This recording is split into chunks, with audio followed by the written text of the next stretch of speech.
Hello and welcome yet again to the Bibs Corner podcast. It's a special episode. We are about a quarter of the way through the NBA season, at least for the Mavericks. You know, a lot of postponements, so some teams are not a quarter of the way through the season yet.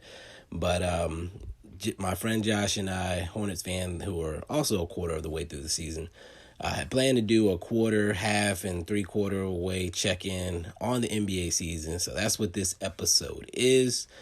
We start out talking about COVID and the way the NBA has handled it, the news around NBA players, and Sekou Smith we talk about for a little while in the beginning. We move to injuries that have impacted the season so far and trades. We talk about our individual teams. So he goes in on the Hornets. I go in on the Mavericks. We give our grade for our teams so far. And then after that, we go over the majority of the conversation. We go over the predictions that we made before the season and how we think they're doing now. We give 3 to 5 that we are not happy with, or things that we maybe overlooked coming into the season, or teams that have proved us wrong, and then we go over the 3 we feel great about from the beginning of the season.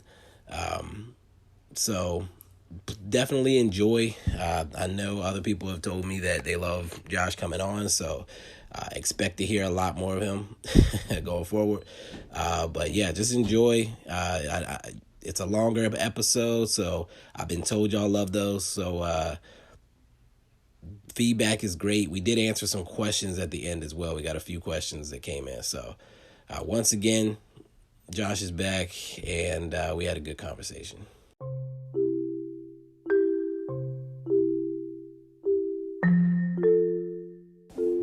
Hello, movie fans. It's been a while since you heard from me on an advertisement post, a real one, I should say, but we are back. I recently partnered with the folks over at Alamo Drafthouse, and if you aren't aware of Alamo Drafthouse, it's one of my favorite movie theaters.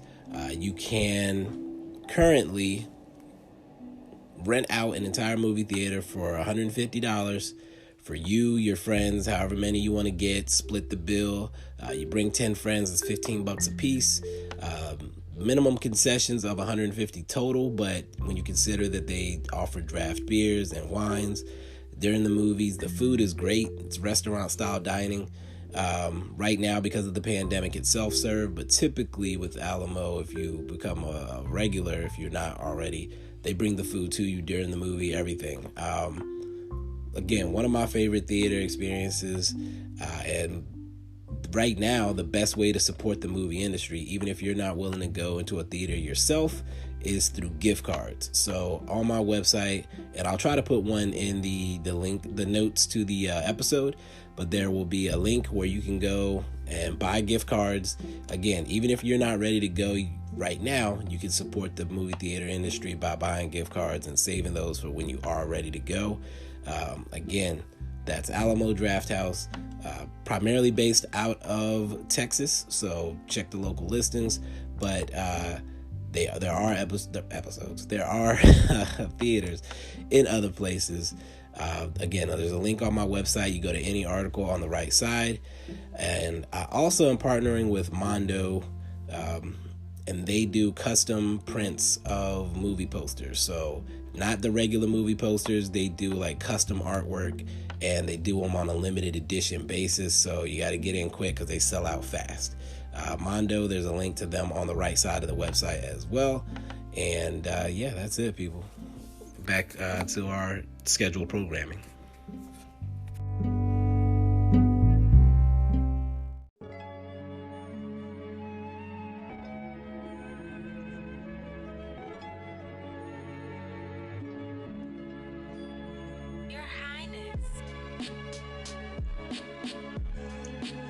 Hello and welcome back yet again to the Bibs Corner podcast. I'm your host, as always, Mike Bibbins, on Twitter at Bibs Corner.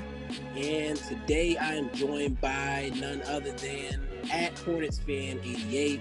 My good friend Josh Sparrow, who's been on the podcast now. How many times? 3, 4, 5? I think this is 4. This is 4, I think. Yeah. So it's the 4th time Josh is on. You may recall before the season started, we sat down and did our season preview, season predictions, things that we expected coming into the season. We are a quarter of the way in, so it's time to check in on how those predictions are doing, and then, of course, talk about the things that may have affected how things are going right now. And we're going to start with COVID. We knew it was going to be an issue. I think before the season, Luka Doncic publicly said that, it may come down to who has the best protocols around COVID and deals with it the best. And Kyle Kuzma said, yeah, right. Sounds like Luka was right, so far, I would say. We'll get into the standings later, but before we get into that, I did want to touch on, as an NBA fan and an ESPN hater, I spend a lot of time watching NBA TV. And the other day, it came out of nowhere for me, probably for a lot of other people, but we found out that Sekou Smith,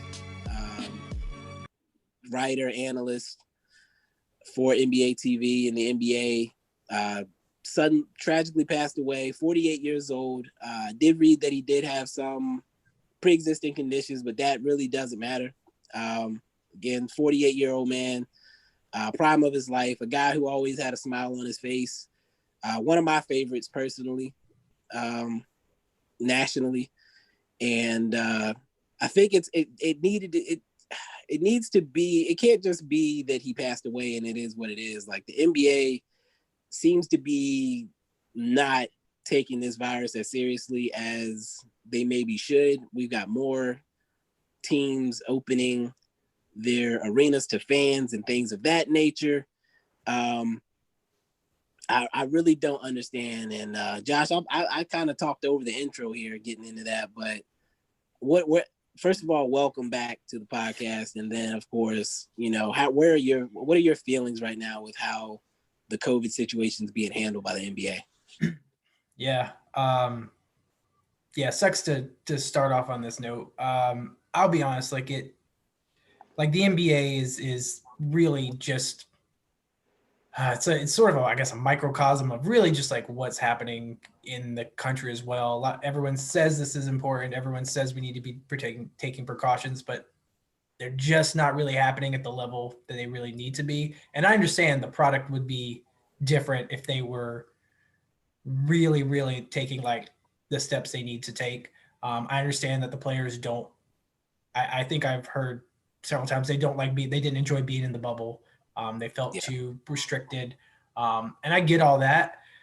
But outside, I mean, if you can't have your cake and eat it too. If you're going to have a season and you're going to say you want to be safe and keep guys healthy and keep their families healthy and stuff like that, I mean, you've got to take extra precautions. It sucks for the players. It sucks for the fans. It sucks for everybody. But we're in a shitty situation right now. And I think we just have to accept that and treat it as such. The Sekou Smith thing was just, you hear about COVID and the people dying, and you just hear and think that it's mostly elderly people. He was 48, 3 kids and a wife. It hurt. And I mean, if you've followed the NBA for any time in the past 20 years, like you've read his stuff or you've seen him on TV or heard him on podcasts. I mean, yeah, I love like reading his stuff. So that hurt. Especially I think we just passed the 1 year since Kobe. It was literally, I think, on the anniversary. It was the same actually. day. Yeah. It was either the day of or the day after. I believe it was the day of. Yeah. And it's crazy to think back to that now and just think, how different things have been. And since that. And yeah, I mean, there's only so much you can say about it. I'm kind of like annoyed with a lot of the stuff and, the way the NBA is handling it. I understand there's you got to get the games in, but just like the other day with like them not letting Kyrie and Bam swap jerseys. Like we got these guys in these small spaces. They're out there like playing, sweating on Man, each put the other. jersey in a Like, bag. Like what? but like it's like at the end of the day, like if that's the precaution you're taking, that's doing nothing. Like you can't be super cautious in one area and then like be lax in others. And letting fans in is not the right call, in my book. Just the whole thing is frustrating. And like I said, it's frustrating as a fan. It's frustrating, I'm sure, for the teams and the players. It's everybody. Everybody is frustrated by this. But like, if we're gonna have a season, you just have to accept that that's the way the world is right now. And I think they need to make some changes. I don't know if they will change anything up for the second half of the season, but so I know that so when we came back for the season in December, they had 48, I think, positive tests at the beginning of the season. One of those positive tests was Nasir Little, who's like 20. And I actually did not realize, but he had a really tough bout of COVID. Like he said that he lost 20 pounds. He was in pain constantly. He couldn't hold any food down. And basically, like he said, the pain was so bad that he just wanted it to end, is how he felt. And we're talking about a 20-year-old. So again, this goes back to what you mentioned, people acting like this is just killing old people. No, even if you survive, who wants to suffer like that for 3 weeks? Right. And we know there's long-term lingering effects for people. So survival shouldn't be the only barometer for how bad the virus is. Like if I got shot in the chest and I survived, I still got shot in the chest. Like there's still some issues from that.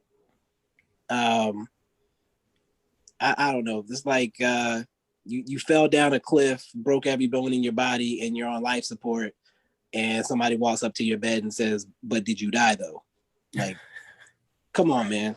That whole argument just annoys me on its own. So then we talk about the protocols with the league, and so after Christmas, because people celebrated Christmas with their families like they do, we had 16 tests positive again, and the league decided, okay, we'll make more restrictions. You can't have randos in your hotel room, et cetera, and so forth. 2 weeks later, we only have one positive test, and the league has extended these new, more restrictive protocols for another 2 weeks. But even during this time, there are more players who are suffering. So, for example, on the Dallas Mavericks, Maxi Kleber, one of my favorite players to watch, apparently really struggled with this virus. And all of the Mavs players that were out due to either contact tracing or there were 4 total that got the virus for sure. The other 3 are back. Josh Richardson, after his first practice, posted a video saying WTF, like, his conditioning wasn't great after having to deal with that virus. And again, it affected him. And Maxey, we know that he had a worst case. So how is he going to come back? How long is it going to take him to be right?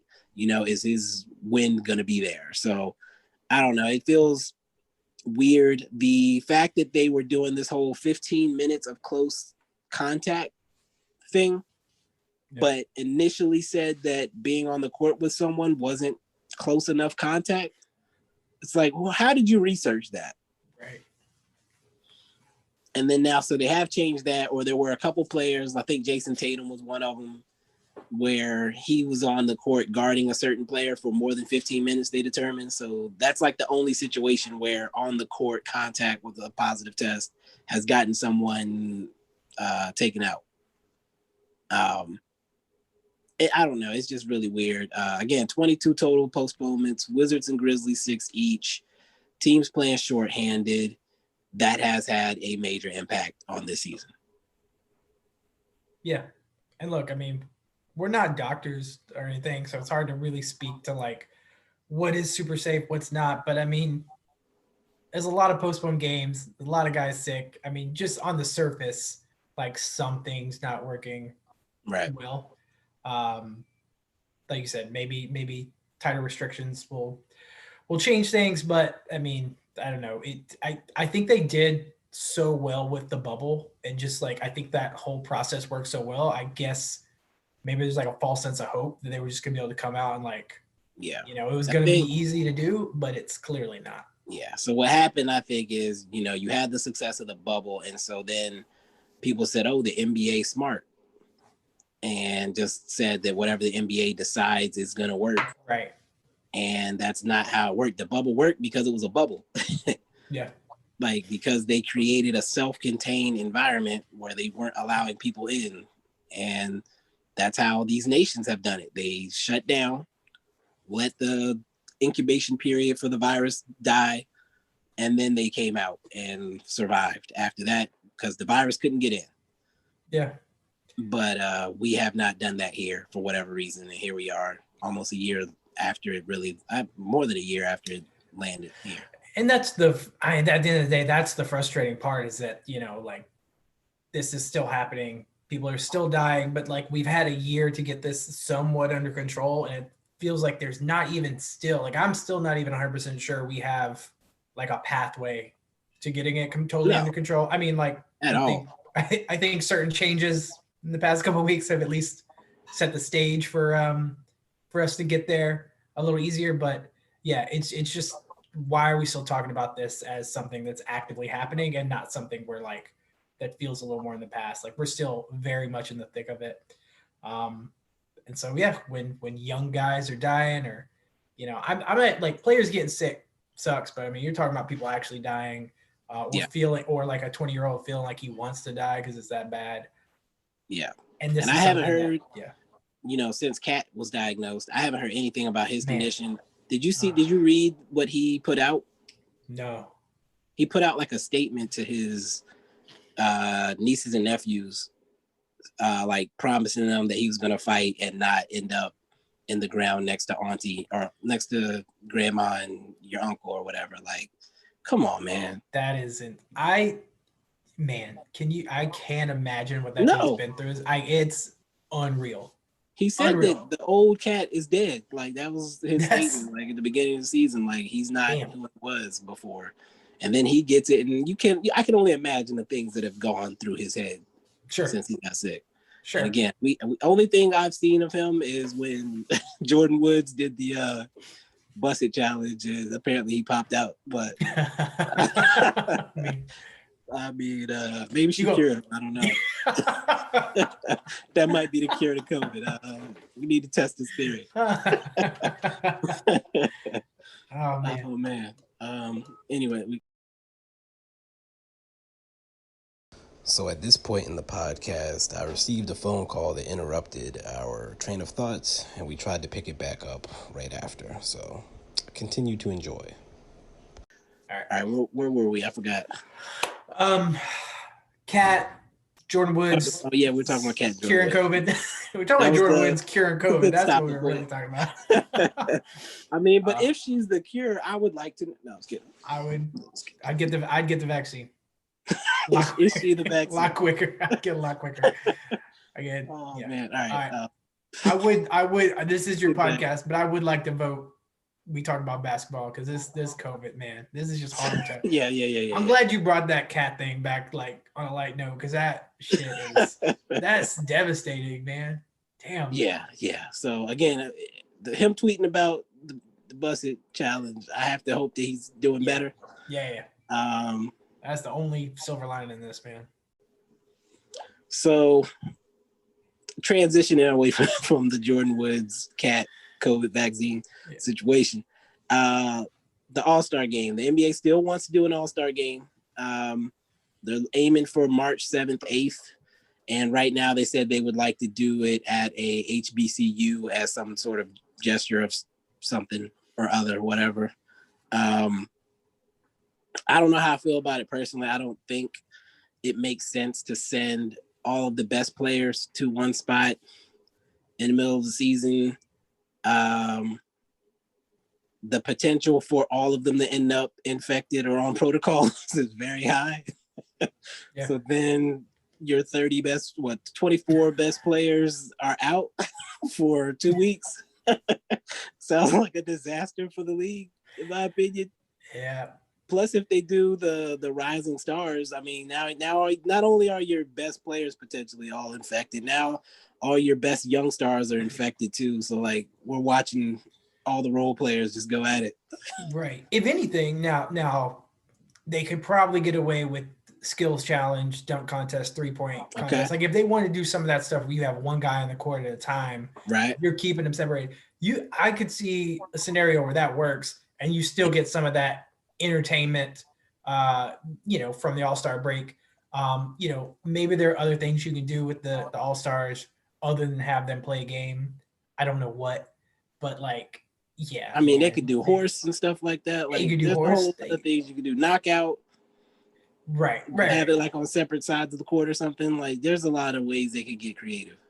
They really could. I agree, though. You put your 24 best players in a small gym, like, I mean, not a small gym, but I mean, Jim from concessions is infected and just affects the entire NBA. Like, it's crazy. Yeah, I don't like it. I mean, and the All-Star game is what it is, anyways. It's they I think they started giving guys like bonuses for winning the game to make it a little more competitive. But at the end of the day, it's an exhibition game. Nobody's like take it too seriously. I don't see a reason to do it. Go ahead and have the votes, have your honorary All-Stars, maybe do some of the skill stuff. Some type of videos or something. Yes.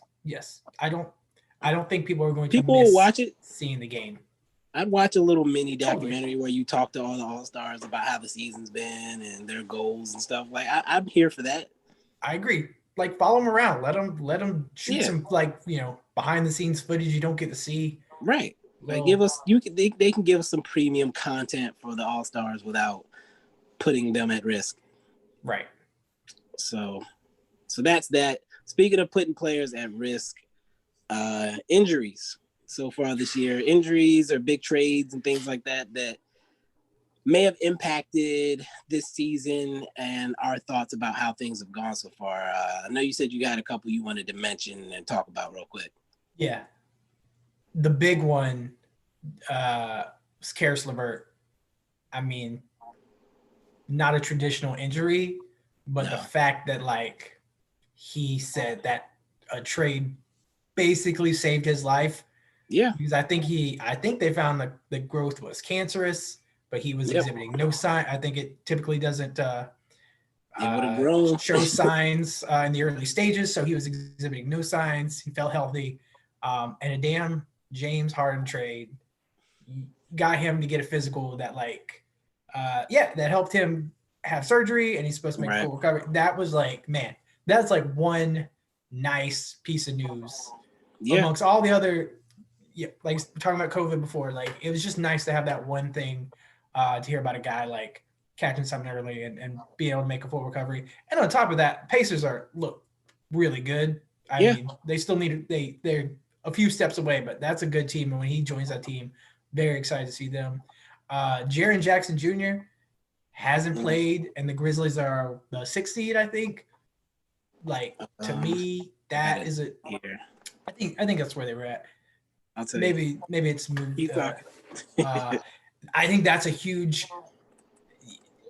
To me, that's like one of the things I'm looking at. They're 8 now, but it's like really close in there. They're all like games apart. The fact that and I think John Morant missed some time as well. I think that Grizzly team definitely. I was sleeping on them a little more than I realized. Like I think their record doesn't quite show how good they're gonna be, especially when he comes back. So to me, that's like one of the big injuries that's kind of like changing how the season's going to shake out. Do you know when he's going to be back? I think he's game time decision even tonight. Next time they play, I think he's close. I might say they haven't been playing due to COVID, but sure, which is good. And then Jimmy Butler, just the other thing that's just been kind of. I think Miami's just a team that a lot of people were obviously high on. I was pretty high on. I think their record probably not completely reflective of I would how say good of a not. team they are. Yeah, They right. had to play Max Strus and Chris Silva big Yeah, minutes. it's a weird. They're throwing out some weird lineups. I mean, they have to be. The majority of their team is not playing, but Yeah, I think Butler. I think Butler's injury has been one of the. I don't know. I think it's just been one of the most like dynamic for how impactful, the I guess. season impactful. Yeah, for how the season's shaken out. Just because that was a team that was expected to be very competitive. They just haven't been able to do it yet. But again, once he comes back from that, very interested to see how he plays out. But those are kind of three. When you mentioned injuries, those are just the three things that like jumped Okay. out to me that mattered right Yeah, now.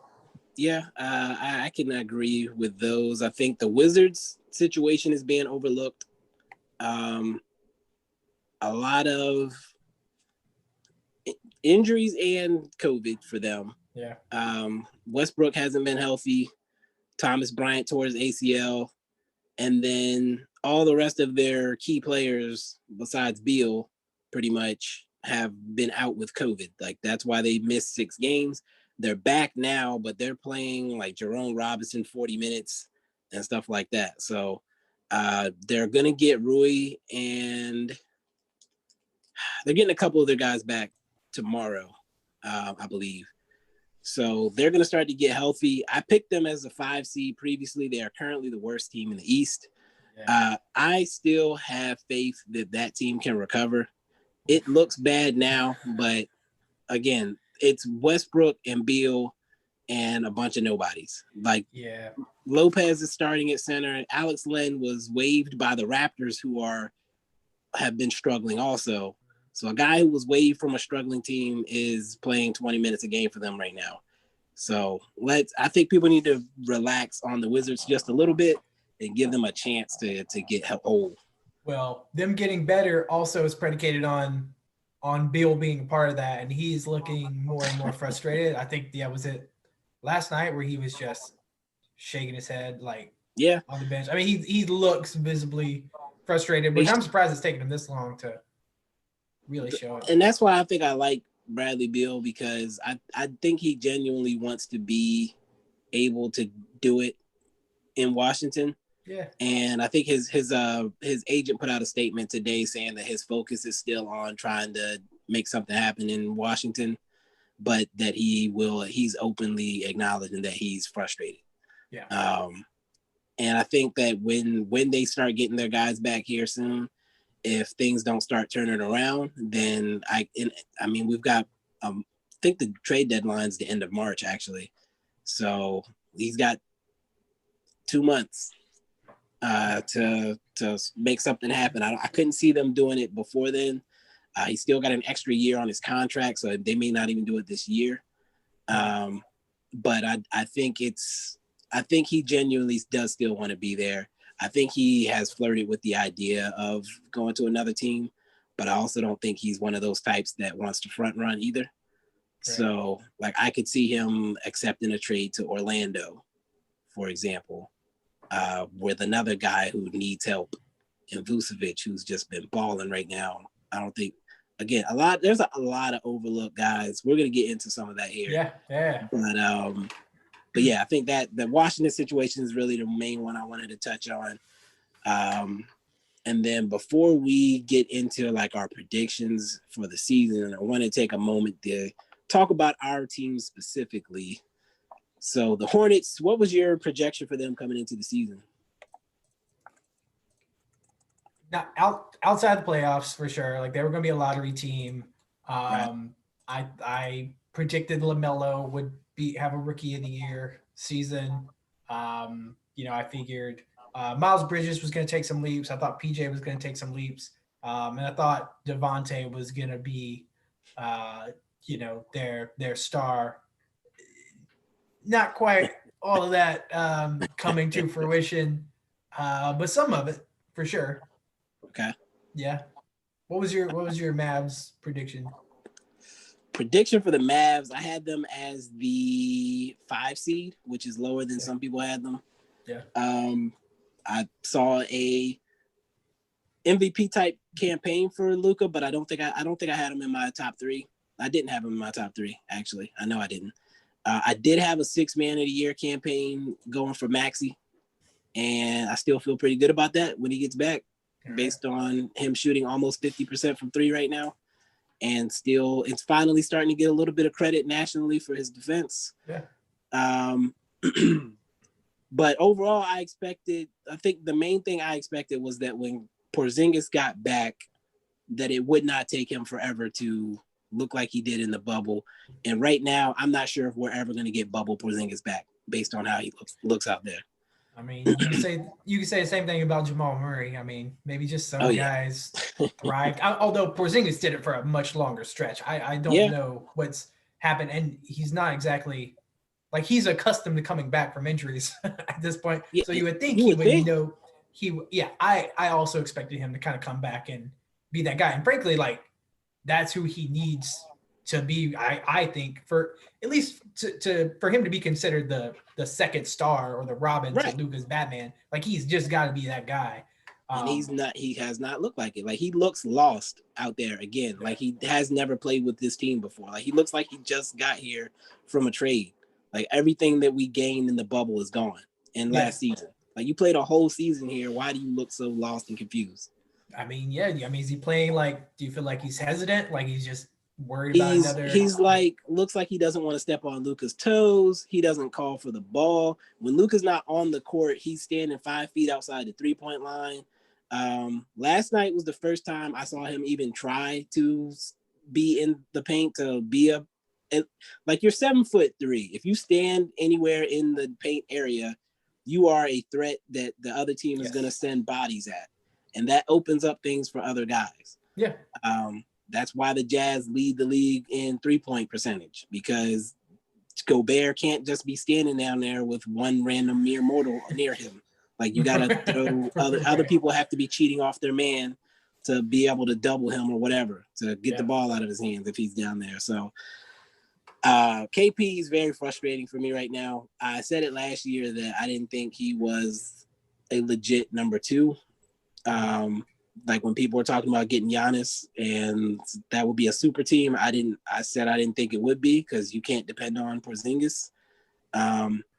Again, what he did in the bubble was he was showing that maybe he could be that. But if we're going to do this cycle where he gets hurt and then doesn't know how to play basketball for 2 months again, I can't ever trust you. I can't give you that label. And Luka is visibly frustrated trying to carry this team on his back. And right now, I mean, he had his knee iced in the first quarter last night, but still had to come out and try to scrape something together. Yeah. So, fifth. I had him 5th. I expected the team to look a little better. People are giving them the COVID excuse, but I'm not feeling it personally. You sounds like you're kind of jumping ahead to the report card here. Going I mean, deep. Like that's what. Go ahead. I mean, I'll let you. I'd like you to. I'd actually like you to continue. To start. You've given me a lot of the. I guess it seems like you've given a lot of the cons and the negatives. What are you happy with so far? So, So the Mavs right now, I have a bad taste in my mouth, but there was a point where I was optimistic about this team's outlook on the season. We were losing games early. It was kind of been a mixed back and forth situation the whole season. We were losing games early, but we were one of the top defenses in the league. And we were in games because of our defense. Like the offense obviously wasn't clicking. People weren't hitting shots, but our defense was legit. And it was weird to even say that the Mavs were a defensive team.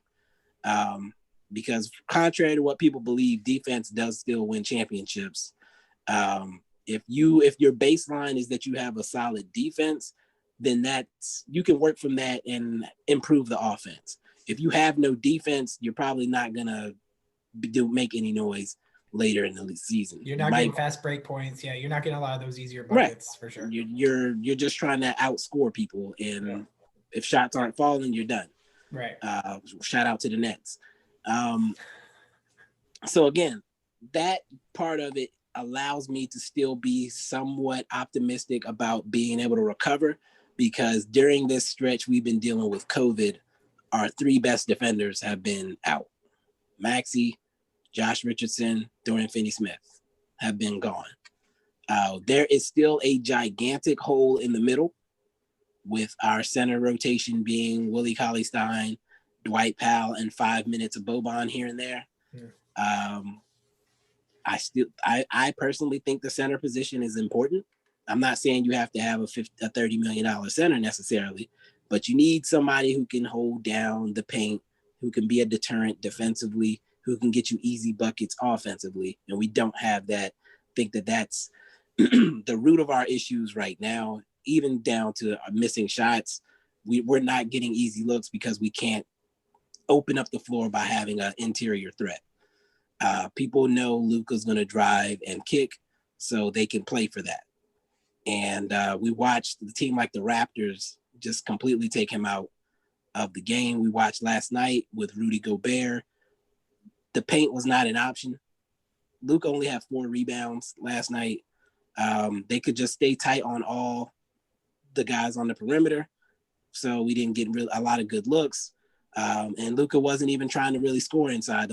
I think the only time I remember him really going aggressively was a clear push off into Rudy's chest, and he got the layup or whatever. But like, he had to work extra. He had to push off of Rudy Gobert, who's not a small human, and that's not something he was going to be able to do on a consistent basis. So, yeah.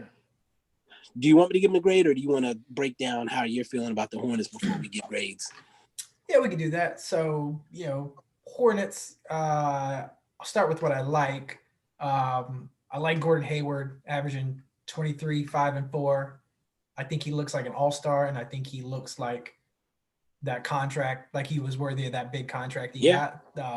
Definitely playing up to it. He looks really good. I mean, he's driving, he's making contact. I mean, he's making good shots. He's getting other guys open looks. He just looks like he's enjoying playing basketball. Terry Rozier, I think, also has leapt to be our second best player right now. He's 19 and 4, like 3 assists.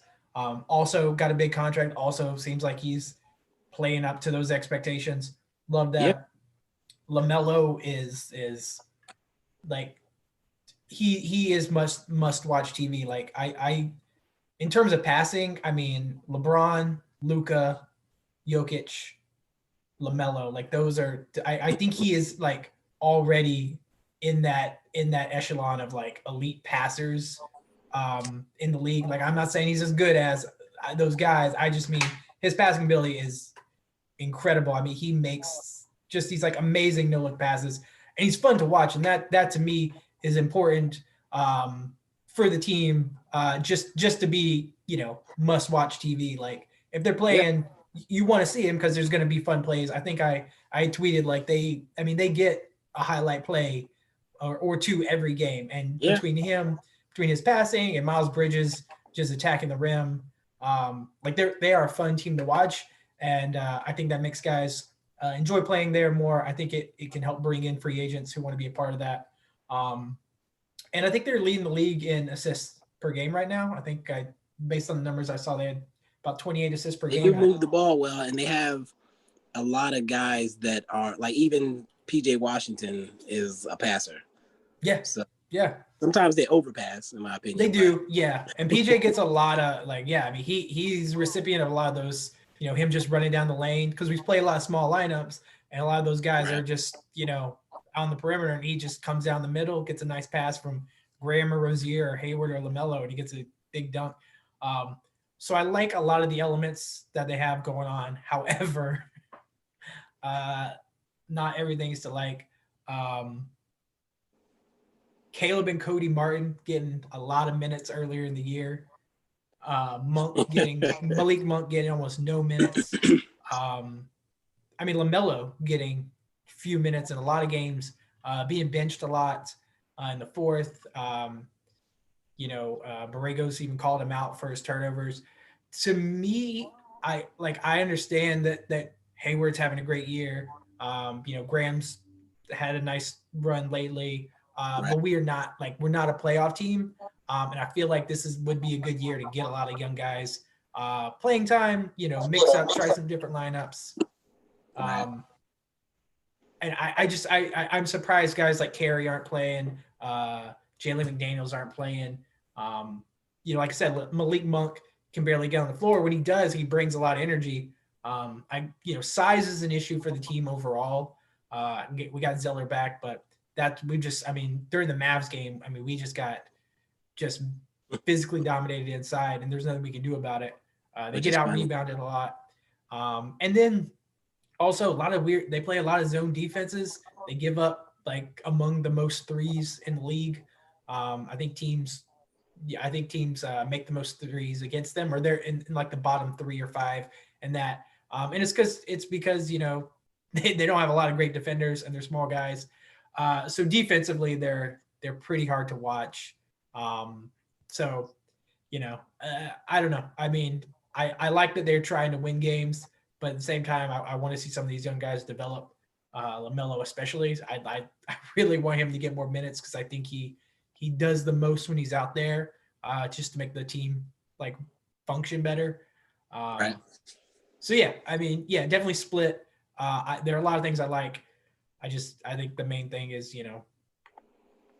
would like to see some different lineups, and I don't know, just like to see some guys get different minutes. Like Devontae Graham had a stretch where he was not hitting, like he couldn't hit water from a boat. But to his credit, he's like broken out of that, and he's actually had a really nice run lately. Yeah. I don't know if that Hayward, Rozier, Graham, LaMelo, like that foursome, I think one of those guys at some point is going to have to go and bring in some more size and someone with, gives us more of an interior presence. So I don't know what they'll do, but they've been fun to watch, but so do you have your eye on anything in particular? As far as a move? It's hard to know like who they like. All right, there's guys you'd want, there's guys you can realistically get, and then there's that and there's that crossover. The Mo Bamba for Malik Monk straight up trade had been floated around. Both guys weren't getting a lot of action. I'd be happy with that. Someone like Miles Turner, I don't know what he can be had for. I don't know if Indy needs. I was about to say at this point, I don't know if they would. Right, there's not a need for it from them. Marvin Bagley, not incredible player right now, but I still think he's got a lot of potential. Yeah. Maybe a change of scenery where he's happier. He'd be back in North Carolina. I don't know if he's from here. I know he went to Duke, but maybe a change of scenery there. Because I don't think we're bringing in, any elite bigs. Right. A couple of years ago, they'd wanted to do some. Yeah. So, and Drummond, is he unrestricted this upcoming season? You don't think they'll take the risk? If they could get him for they're one of the few teams that will have money to pay him. Also, I believe that's true. That is very true. I'd be happy with Drummond. If they could get him, but it all depends on what we're giving up. So Cody. Yeah, Cody plus one, like Cody to make the money work. I think Rozier has probably saved himself, and they don't need guards anyway. So it'd probably be like Cody and a pick or something like that. Like if a protected pick. Yeah, and that's the thing too. I think this upcoming draft looks like it's going to be so strong. I don't think you trade your draft pick this year. Trade next year's. Yeah. Lottery protected. Because honestly, if you bring it, like if we can get a top 5 guy this year and a wing player, honestly, right, like last year I would have felt crazy saying maybe Devontae Graham was a guy they could leverage in someone else because he just had such a good year. But we got Hayward, LaMelo's come in, and I think he's absolutely the point guard of the future. And then Rozier's just played better all around, I think. So I think the pressure did something. Probably it did. Yeah, Scary Terry was clearly scared himself and decided to just play out of his mind, which has been great. It's fun. I really like his game. But yeah, maybe you could leverage, Graham's value right now because I still think he has a lot of value. And he's on a small contract. He's going to need to get paid soon, but I think Graham and Zeller I don't know if I would do Graham and Zeller. I don't think About even to say, Cleveland I would wouldn't do want Graham him. unless you're getting somebody else back too. That's what I'm not. No, that's what I'm saying. If you could give him up and get a guy like a Miles Turner or gosh, who else is out there that's not I know happy right now? Lonzo's on the block. Okay, so trade for get Lonzo. No, I'll pass on that, man. You don't want the Ball brothers? I do not want the Ball brothers and the Martin brothers. Like, there's no, we don't need any more everywhere. Don't need more brothers. I think we don't the have Morris twins. You just collect all the brothers in the NBA. I thought we were gonna get Jalen McDaniels' brothers in the league. Jaden. Yeah. Jalen or Jaden? Jaden from he's in Minnesota. Y'all have Jalen, I think. Yeah, we had Jalen. No, I mean I don't know who was out there. I wish they had gone for Vucevic a couple years ago before he really started showing that he was elite. Because that was floated around a lot several years ago. I don't know if maybe they could get him now. I don't know, but I doubt it. He's locked in. He's entrenched. I feel like next year, if LaMelo takes a leap, if Hayward keeps playing like he's playing, if PJ improves a little bit, they get a good draft pick, they bring in a big, then I think we really have a team that we can start really running with and that's why I'm all in on Drummond. I feel like I think if he was willing to stay, yeah, that's the tricky part is like how you don't know how much you're not willing to give up a lot because unless you get like a commitment from him that he's willing to stay. And frankly, I don't think Cleveland has any intentions of keeping him. So I gotta imagine his values. They can't. They got Jared Allen. That's the guy. Right. You don't trade for Jared Allen on a contract year if you plan to also keep Andre Drummond. Right. Which makes me think his value. They understand his value is gonna be low. So then they got him for a second round pick or something like that. Exactly. So they shouldn't care. Like, which is crazy to me better than what you got. Yeah.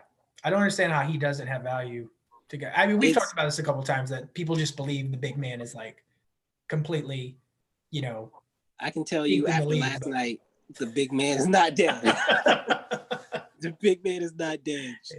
Rudy Gobert fucking destroyed everything in our lives. And I was trying to during the game, we've gotten way off track.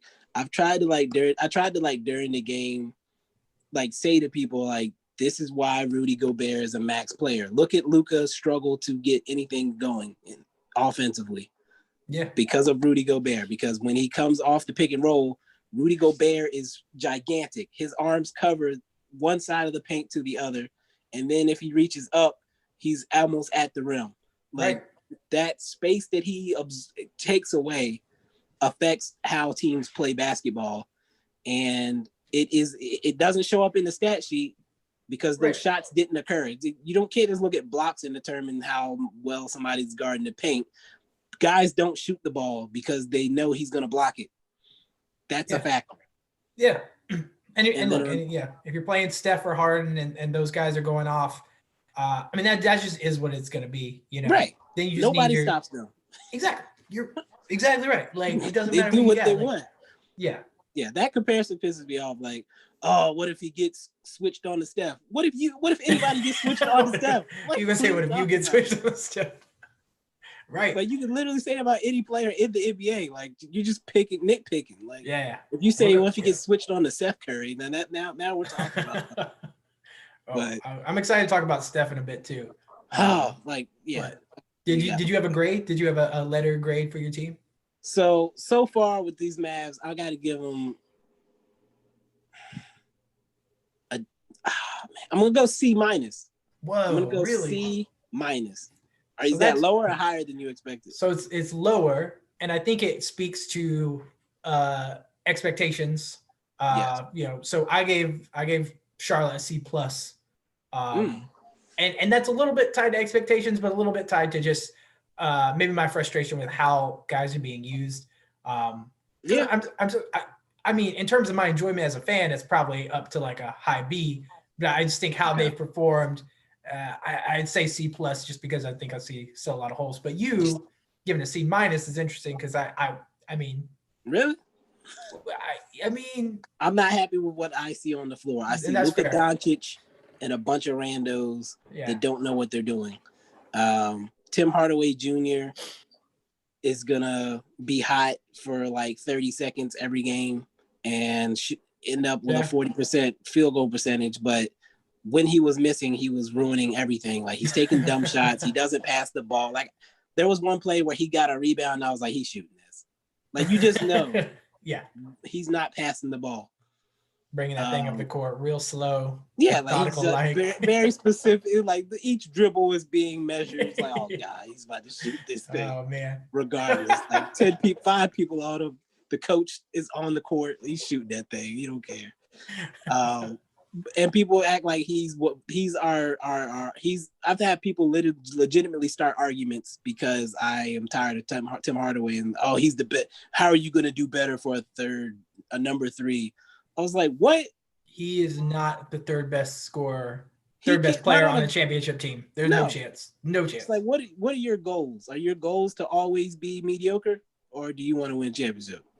I mean, he's one of those streaky guys that like is very fun to watch when he's hot. Yeah. And the complete opposite. Yes. You gotta take the good with the bad there. Did you see the other night he was 0 for 12, franchise record for the Mavericks, and they had like the graphic with him and his pops. Like, didn't his dad have like the record? He has the longest the NBA record for most 17. Damn. Oh, like father, like son, man. It's very funny that's just a weird stat to have come through. Yeah. The picture was like so funny. Like it looked like they was like, if you didn't read what they said, you would think that they were talking about something great about father and son. And then you like read it, it's like, oh, they both suck. That one night at least. That one night. Senior's still a legend. Yeah. But yeah, it's just inconsistency. Like even Maxey. Like Maxey's probably been our second best player this year. And I'm still disappointed in what I've seen from him because he'll go an entire game. I think he had like one game where he was like 4 for 4 from 3 in the first half, and then he didn't take another shot the rest of the game. Which was a problem I had with Seth last year is that he wasn't pulling the trigger. It's like, dude, you're shooting 50% from 3. You're allowed to miss. Yeah. So take the shot. If the ball comes to you, Luka didn't pass it to you because he wants you to pass it to somebody else. Pass it to you because he wants you to shoot it. And so there's a lot of that, and from other guys who aren't Tim Hardaway Jr. that hesitate. And it's like, no, you got to put it up. Right. Would you rather a guy who is great, but like doesn't think he is, or a guy who thinks he's great, but isn't, but plays like it? You know what I mean? Would you like like a Swaggy P type guy or J.R. Smith who like, or I mean, frankly, a Tim Hardaway. I'm about to say with Tim Hardaway. I mean, at least he's putting it up and making something happen. If you have a guy that's just disappearing for the second half of a game, that's doing you nothing. And I think that's why Mavs fans like Tim Hardaway so much, because we have so many of those other guys that don't play with the confidence. Right. That if Tim Hardaway didn't have the confidence to take these shots, like he thinks he's the best player on the team. Yeah, like you can just see it in his body language. Like he knows he is. Money. Like he's probably saying Kobe under his breath. Yeah. Every time he gets the ball, like I got this. Do him and Luka, do they get along? Do they play well together? Like from what I could tell, yes. Every now and then you can see Luka like hold the hands up like as the ball's in the shot's already going.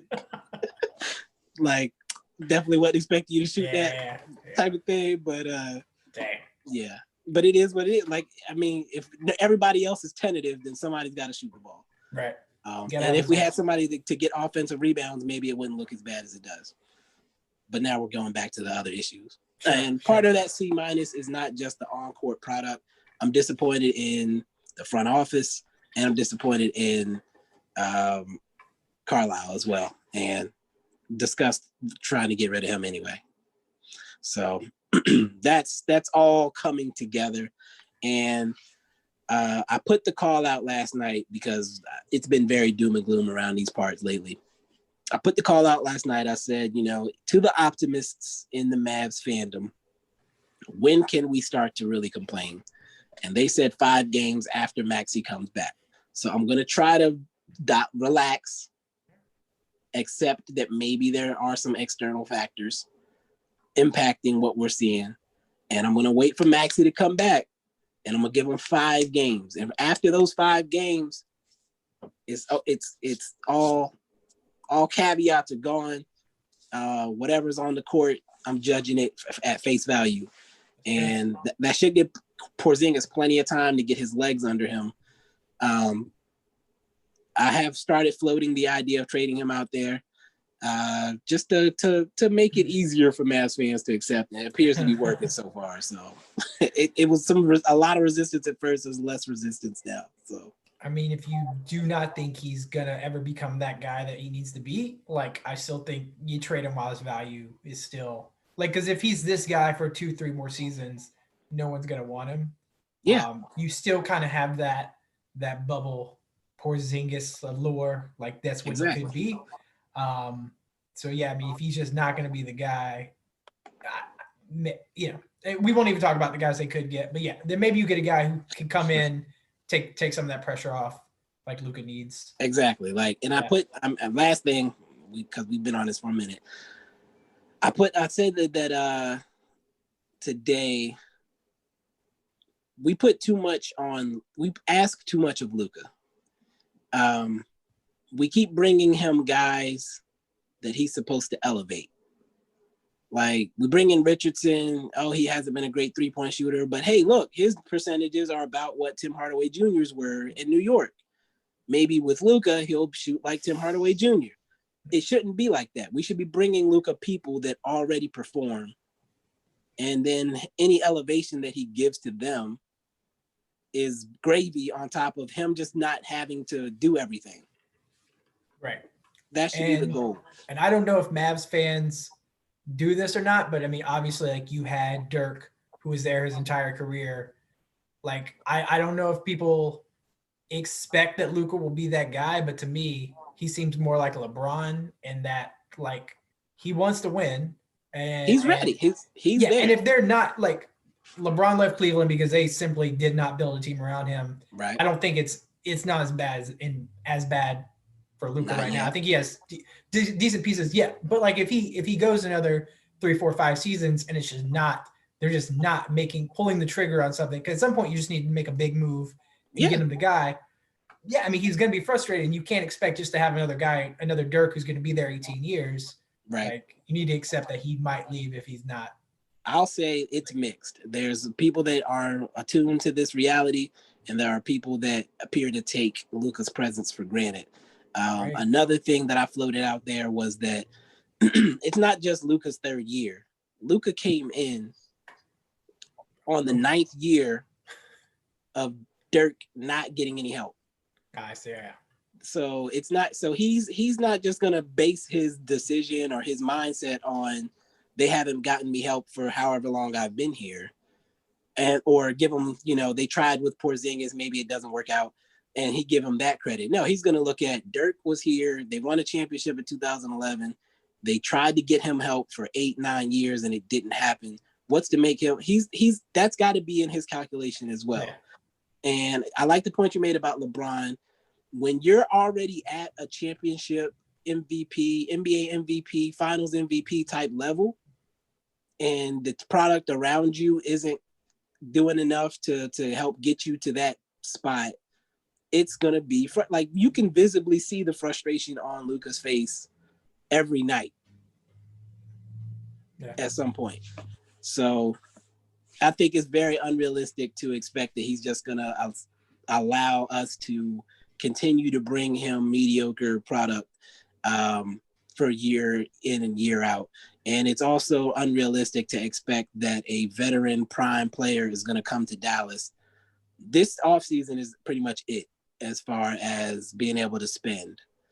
Any other moves we make are going to have to be trades. So if we're worried about Porzingis' value tanking, now's the time to strike. Richardson, love him, but if he has to go in a deal, then it is what it is. I already talked about Tim Hardaway Jr. Obviously, he can go. with no hesitation. There's nobody on the team not named Luka Doncic should be off the table.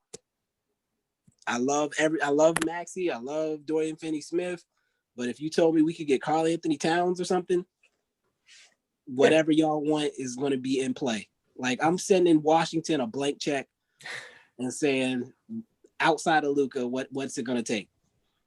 Yeah. I'm sending Orlando a blank check saying, I want Vucevic. Yep. What's it going to take outside of Luka? Because that's the level of player that needs to be paired with him, or we're going to lose him. It's that simple. He's not going to stand for a mediocre product. He's not going to stand for a front office making half-ass moves to try to help him. The Knicks gave up Porzingis for a reason. Yeah. So we don't need to be married to him. All right, C-. That's my rant. That's my rant for today. You want to talk about our predictions? Yeah, let's talk about these predictions. Let me scroll. I got this long out, and I just went off it, so it's going to make me go all the way to the top. Oh, God. All right, so we said we were going to look at our preseason predictions and then tell pretty much which ones we're not feeling anymore and why. And then, of course, which ones we're feeling really good about. So if you want to do like a back and forth, I don't know how many you have. Okay, so I think I went about it maybe slightly different. It's sort of the same, but I looked at 3 predictions that I made that I feel good about now, and then 3, not that, I mean, I guess they're predictions I don't feel good about. They're more predictions I think have already just been proven wrong. Okay, if that makes sense. So they're ones I'm pretty like okay, I see what I did. I see my mistake here. Let's start with those. So I'll do my 3 I don't like, and then maybe you do your 3 you don't like, and then we can end on the positives. Does that sound good? It's your show, but yeah. Or you could do. You said you had like some that were bundled, like for example, all-star picks. Like if you have 2 or 3 all-star picks. Yeah. Well, okay. So I changed the all-star picks out because actually I thought my all-star picks were pretty good. Minus this one prediction though was it kind of bundled into that. Go from there. Okay.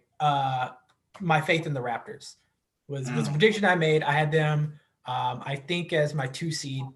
And I think a couple things I didn't take into account. One, Ibaka leaving did more to hurt them than I think and Gasol. So their interior, I mean, they got Baines, but it's not the same.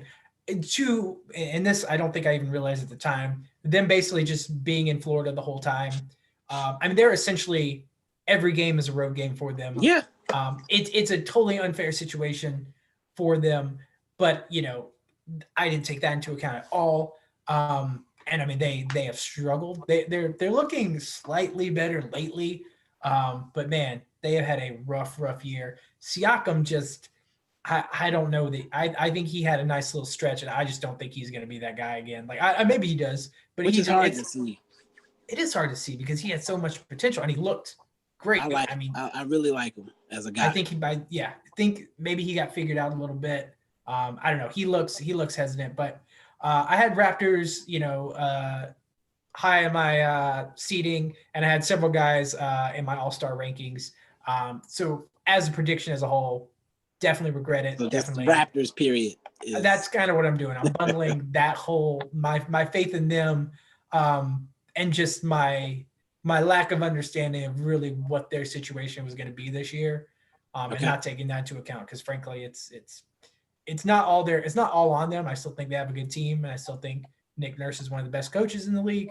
But man, hard to play when you're on the road every night. Okay, let's go back and forth then. Cool. I'm going to go the opposite way with a team that I underrated. Let me see here. I had the Pacers as the 8 seed. And that was dumb of me because I overlooked. I was basing that on their playoff performance, completely ignoring the fact that Sabonis wasn't there. Right.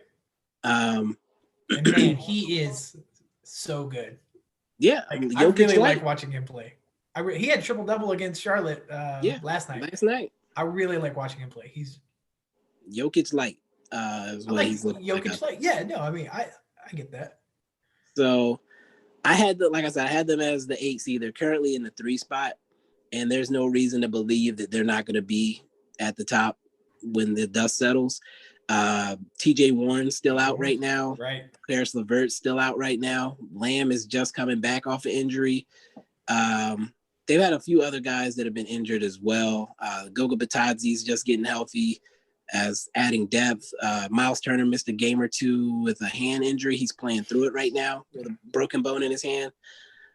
So they're the 3 seed with all that going on. And I think if they expect to get LeVert back, I'm not sure what the situation is with TJ Warren, but that team already being where they're at, and then even in the games they're losing, almost all of them are competitive.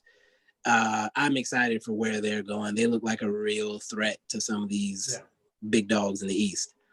Brogdon and Sabonis as a duo. That's a fun, like old school. Duo. Yeah, fun old school basketball tandem. Like they're not sexy, but they get it done. Yeah. Anything else? Anything? No, that's all I got on the Pacers. Second one. Okay, so this is funny.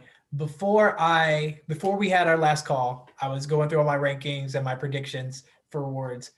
And this is the one that hurts the most. I changed my MVP prediction at the last second. Right before I hopped on the call with you, I deleted a name and I put in Anthony Davis. And the name I deleted was LeBron.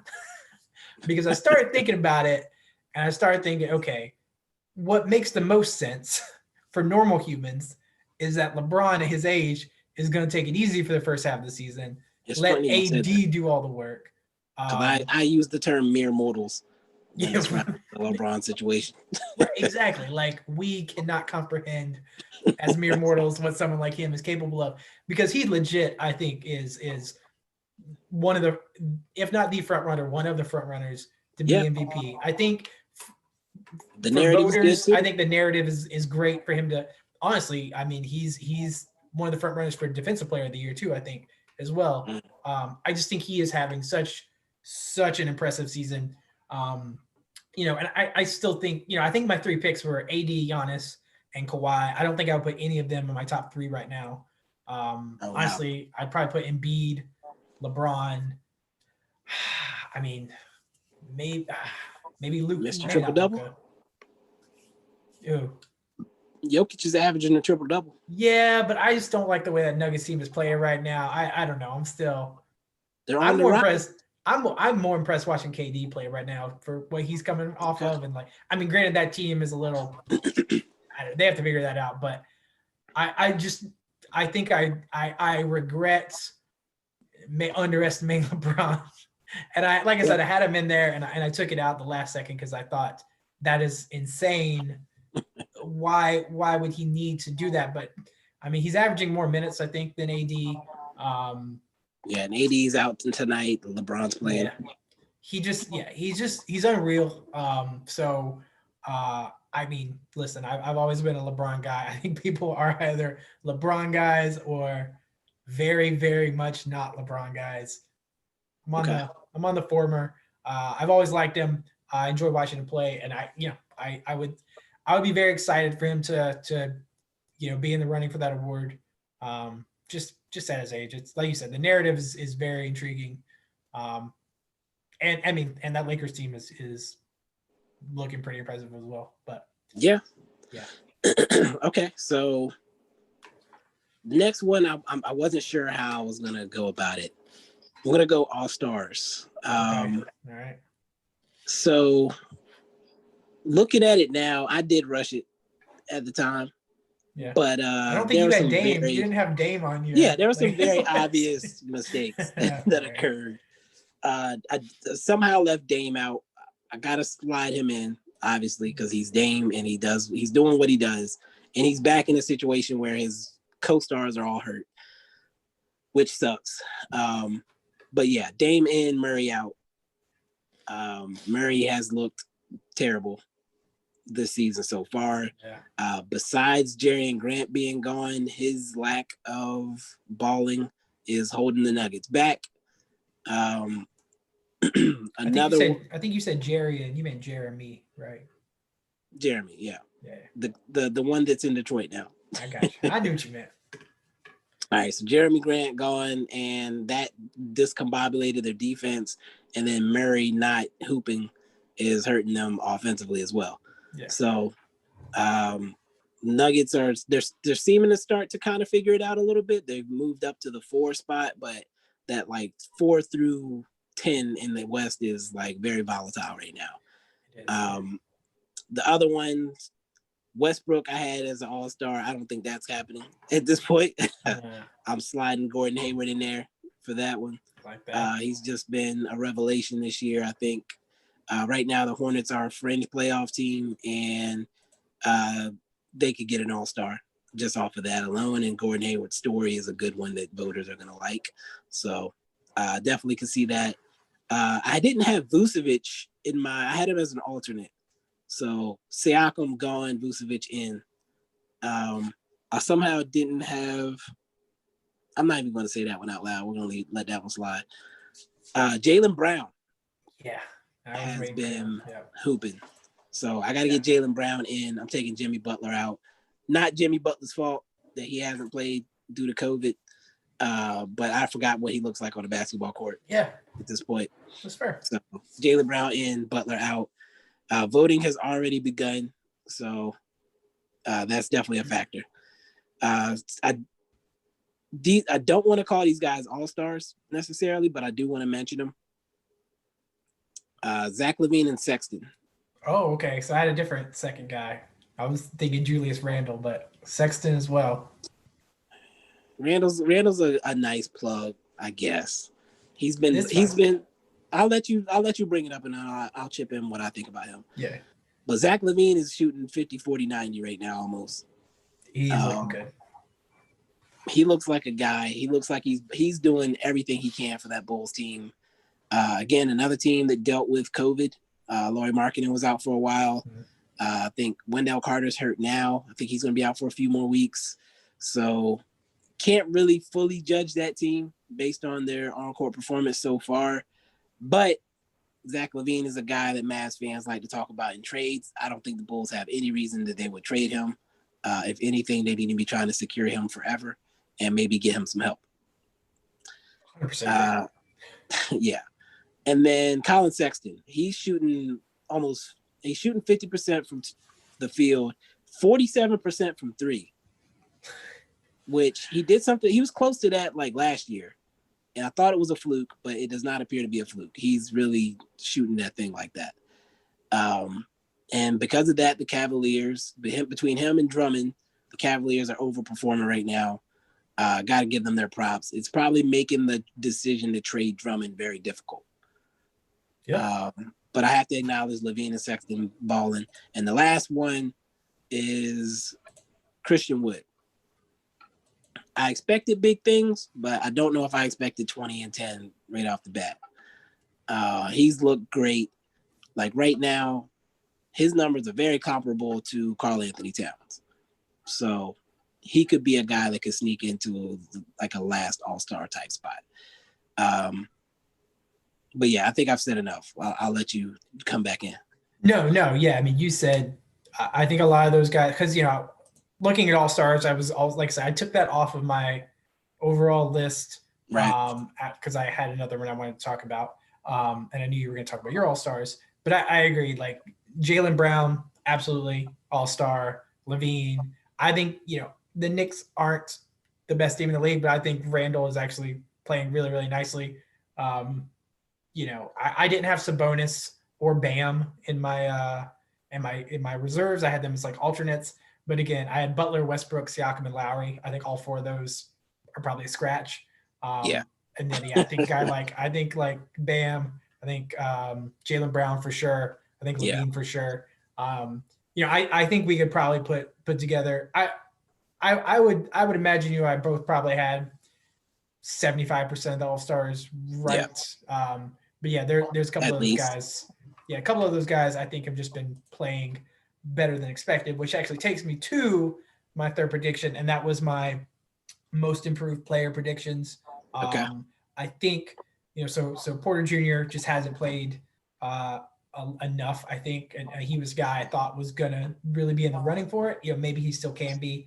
And I also was really thinking Lonzo was gonna have a chance. I really actually thought he was gonna have like a career year.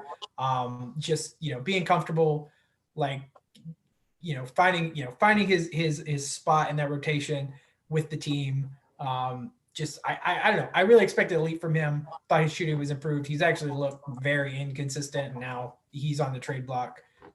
So just huge whiff on that for me. And then guys like Sexton or Jeremy Grant are probably your front runners for most improved player. Not guys that were really on my radar there, Christian especially Wood. not Grant.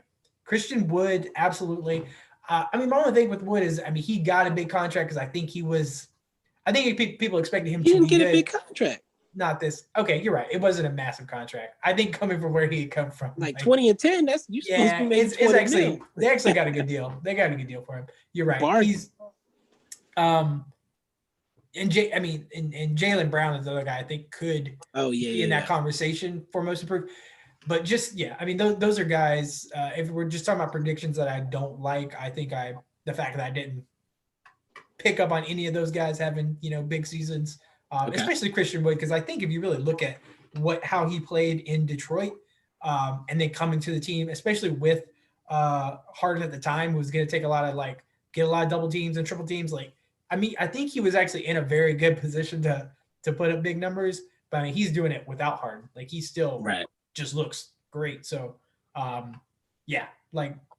those predictions overall kind of tied into what you had said about the All-Stars, just guys, producing that you didn't necessarily expect. But that was a big swing and a miss.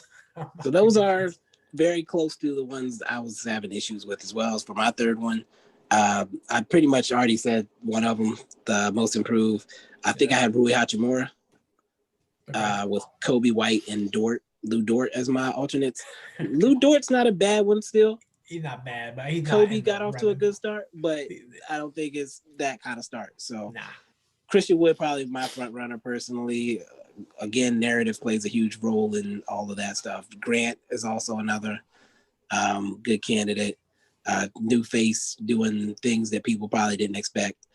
And six man is another one that I wanted to touch on. I had LeVert actually as my six man. He's no longer going to be qualifying for that. Sure. Even when he comes back, he's going to be a starter. So, and I think he was starting in Brooklyn anyway. I don't know that he's coming back this year though either, right? They have said that they are hopeful. Damn, man, that'll be a story. He had surgery and they said it went well. And it's expected to be a full recovery. It's an internal surgery, so they just have to wait for the scars to heal, really, and then he has to get his cardio up. I don't know how long that recovery is supposed to be. Maybe you can. I don't know what you got power wise over there. And try not to Google anything to not mess up I'm doing it myself. I realized what I said. I realized it as I said it, and I was like, let me do that myself. But I'll pull something up here to see if they have a timeline on what they're expecting. But yeah, they do expect that he potentially is going to come back, but not enough. He's going to be a starter, but he's completely out of the running for that particular award. So I'm putting Jordan Clarkson in that spot. Go. He's been balling. I compared him to Tim Hardaway Jr. and realized after watching him for a few games, because I've been watching the Jazz a good bit lately, that no, that was disrespectful to Jordan Clarkson. He actually performs on a consistent basis. He is this year. I think in past years he's been that type of streaky guy. Yeah. He looks like he's finally comfortable. Before it felt like he did the Tim Hardaway Jr. stuff because he was trying to show that he belonged, and now he's in a situation where I think they said it last night during the game, is that he's been cleared to, when you see your shot, take your shot. Let me worry about telling you to cool down or telling you specifically what to do. But until then, just go out there and do, we need you to score. Yeah. That's why you're here. That's why we made that trade for you that nobody saw coming. because we needed a guy that could come in and get buckets for us off the bench.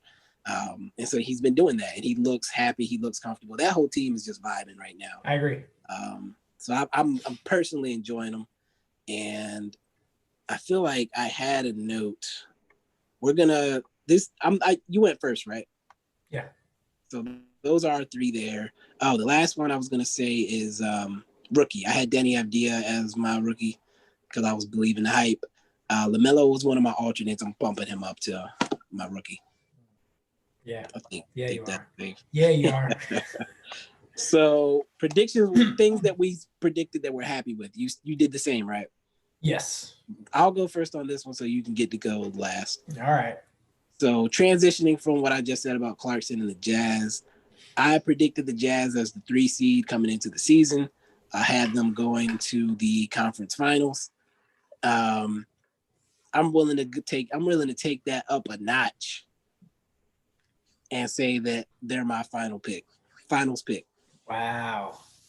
I mean, yeah, it would be hard to argue completely. Well, yeah, I could argue a little bit, actually. I know you're on that LeBron wave. Yeah.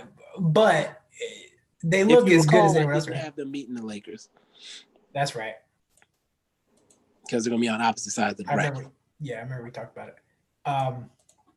Yeah, I mean, you feel good about that then still? I'm glad. Yeah, I feel very strongly about the Jazz. And so they're my finals pick. Okay. All right. We'll see when we do a midway point. Third quarter. COVID strikes the Jazz. Yeah, don't say that. We won't say that. Please don't. Yeah, knock on the wood. They already handled that last year. Somebody said said that they're not going to get COVID because they were patient zero, and chess not checkers. They're playing the long game. This is all. Right. This is all for this year. So my first prediction is kind of stretch because I had them. I overhyped them a little bit. I had them as my 4 seed, Golden State. But the reason I am including them in my predictions that I liked was that I had full faith that Steph was going to show again that he could be a guy by himself, that he didn't need Kevin Durant. Obviously him and Clay work well together, but I really thought that he could carry a team, and I think he's showing in stretches he can. I still think they need Oubre to play better. I like that they switched out Wiseman and brought in Looney to start at center. I think he's just a better defensive player right now.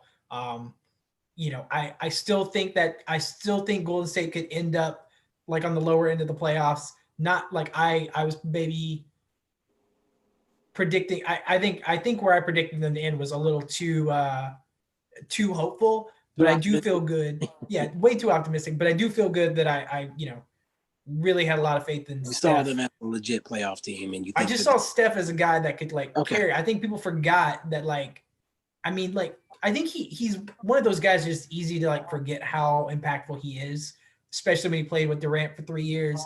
I think he's very good. I think he's showing if he wants to go off for 50, he can still, he's still got it.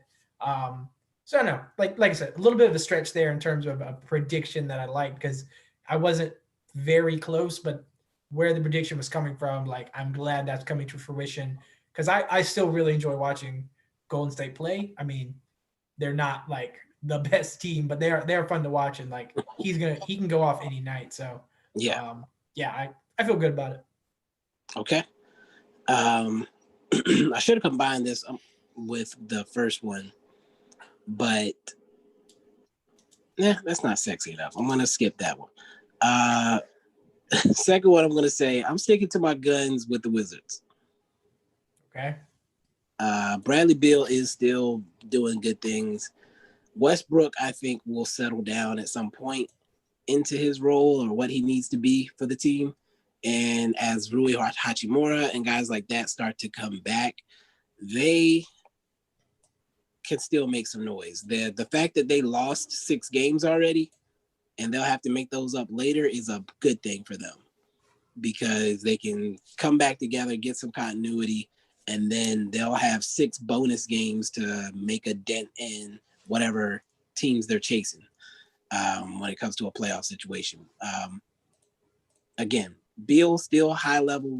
Right now looks like one of the best players in the league. Look like a potential all-star starter type Definitely. guy.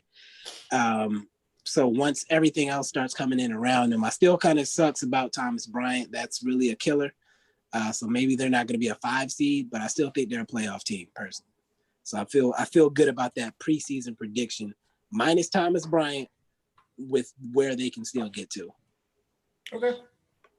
I agree about Beal too. I agree. Beal probably should be an all-star starter just based on what they've done this year, or what he's done, I should say. My second prediction that I liked, it's not sexy, and it was probably, I won't say it was obvious, but I don't think I was in the minority of people picking it. But I picked Lakers as the champions this year. I actually still think that's the most likely outcome. Especially, like I said, I think LeBron's got a good chance to be MVP.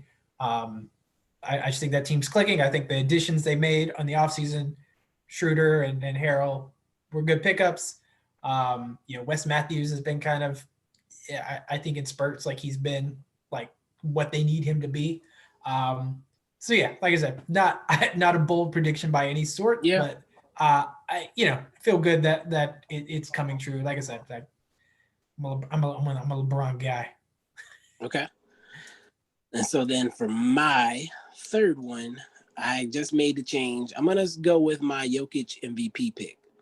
So the Nuggets, performance-wise, have not been what I expected. If you recall, I picked them to be the 1 seed.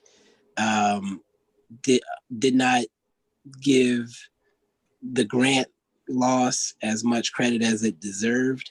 And had too high expectations for Jamal Murray. Bol I thought would play a bigger role. Michael Porter Jr. had COVID, so we don't really know. He's looked good since he's come back, but he doesn't play defense, so you're still going to be missing something. But in the meantime, Jokic averaging a big boy triple-double. I think I didn't check the points, but I'm pretty sure he's close to 25 points a game, 10 assists and 10 boards.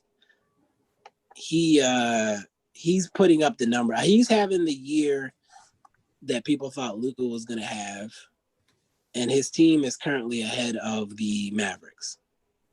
So if people thought Luka was going to get MVP despite the Mavs being like a 4 seed, then I would think that Jokic can get that too, especially with the way the rest of the guys on his team are not performing. If Murray was hooping and they still sucked and he was doing that, maybe he doesn't get the attention. But with his team sucking around him and him still doing what he's doing, I think that kind of boosts his candidacy. That's fair. I could definitely see that happening as well. And I mean, I agree. I think the team underperforming, there's a lot of variables to go into that. None of it really is him. So maybe they make some changes, and I think it's easier to like put him in that spot if he's the, if their team is, Not top seeded. Yeah. So my last one, pretty obvious, I think, and I saved it for last, but it was my rookie of the year projection. Just happy that I predicted it, but just more happy that it's actually coming, that's actually happening. And Charlotte has a guy that's got a nice, bright future, and he's fun to watch. And like I said, I think as a guard, I think he's already an elite passer and pretty elite rebounder too. He rebounds really well. Defense and shooting, that was always going to be his issue. He's looked okay shooting it, I think. He's when he gets open looks, he can hit them when he's feeling it. I just think he needs more playing time, needs more opportunities, but feel good about that happening, just like from a fan standpoint. I'll ask you this. Do you foresee that changing this year as far as his playing time? So I think Borrego had said they wanted to wait he said they needed to wait something like 20 games before they could make any decisions, about changing the roster. I get the sense that he's not the biggest fan of playing a young guy. I actually have very much Rick Carlisle. Yeah. but he doesn't have a ring. So what I worry is going to happen is we're going to get to a situation where Jordan, Kupchak are going to tell. I mean, it's basically going to be him or LaMelo type situation, and we're going to be looking at. Man. You think it's like that? No, I don't think it's like that, but that's sort of it has sort of that's kind of where the league is now. I mean, the players like just tend to have a lot of the power. And I think if it comes down to a situation where we're not winning, but we're not playing our star rookie, they're going to want him to get in and get the playing time, and people are going to want, especially when fans are back in and fans want to see LaMelo. And I just get the sense that he's not like, I don't think he doesn't like Melo, but he seems to like his guys. Like I said, he's been playing Cody and Caleb Martin a lot more than I think most Charlotte fans want to see. And not giving a guy like Monk, who I think is like pretty well liked by like Hornets fans. He's not getting a lot of minutes. He's not getting any playing time often. He played last night. Do you know? He did play. Yeah, he played last night. And he came in. I was gonna ask how long he played last night, or what the rotation was, like what the change was. No, I don't know. I don't know his minutes, but I mean, he was playing in the fourth. Like he was playing like important minutes. Right. So again, I don't know why certain guys aren't getting playing time. It's a little questionable. It feels very much like Dallas with the lineup roster decisions. Like fans are frustrated. Like a lot. It feels like, for me, most of the other teams play the guys you expect to play in the spots you pretty much expect them to play. But Carlisle and now Borrego seem to have like they want to play games. I think it's just more of like the old school mentality. Like you got to earn your spot. Right. I think these rookies come in like more prepared than ever. Like, I mean, these guys are playing nonstop year after year after year after year. And if they're good enough when they, day one, I think there's no reason they shouldn't be starting. But it's interesting, like none of the top three picks are starting now. Like Wiseman, Edwards, LaMelo, all coming off the bench. And I don't know if that's common or not. I can't remember. And the Wolves are the worst team in the league.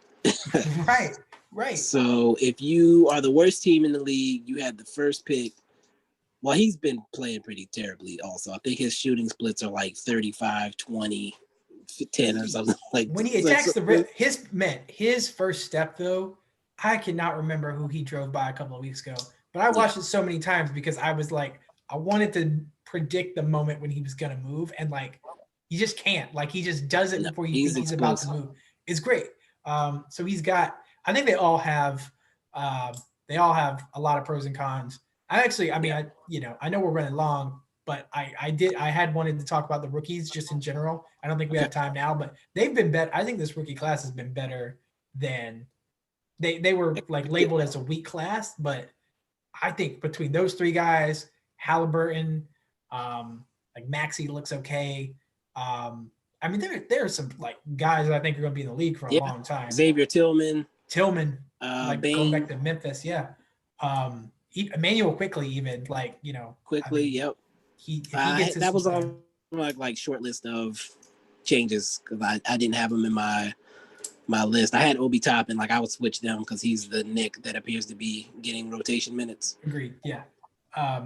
But yeah, just I'm always interested in the rookies and see how the new guys play. And I think this is a decent class. And when you consider no summer league, no real off season, no rookie mini camp, like these guys are just basically having to come in and ball. And they like the fact that they've been able to do it has been impressive. Mavs fans give Josh Green a lot of grief, but we brought him in because he's a great defender, and there's been no indication that was wrong. So I'm personally pleased with him, and yeah, like you said, the rookies, I'm very impressed with the way this rookie class is showing up right now. Like nobody's carrying a team right now, but none of them really were put into situations where they were going to. So exactly. That's been fun to watch. I do have your Monk information, by the way. He played 14 minutes last night. The Martin twins did not play. Yeah, they didn't play, which was frankly like nice to see. I mean, I really don't have anything against them, but I think he brings a much more closer to elite skill set. I think his shooting is very good. And I think his athleticism. I mean, those guys are, they attack the rim, and one of them always ends up with like just a monster dunk at one point in the game. But I don't I just don't get a lot from those I think guys. he plays them for defensive purposes, but that's not helpful to the team because you start all the people that can shoot. Right. Right. So you come in off your bench and don't have shooters. The roster is just weird right now too. It's a very small roster overall. And they were talking about playing Miles Bridges at the center for a little while there because you have a lot of undersized guys, and I guess they're trying to just put all their talent in one spot. There definitely needs to be a move. You have too many guards, too many people that want to set other people up. Gordon Hayward's scoring a lot, but even him, he's fallen back into some of his old ways of passing up shots. And so everybody wants to pass. Everybody wants to share the ball. Nobody's big. And the ball just swings around. And it's like, oh, yeah, we should probably shoot the ball here. And you get like a last second shot late in the shot clock. A lot of those, yeah. When you're trying to play fast. I don't know. They have a lot of talent, and I think that's probably what is making their situation difficult. I know, like you said, they wanted to do 20 games before they made any moves. There's a lot of players that you would like to keep, but together, it's not conducive to winning. So something's got to change.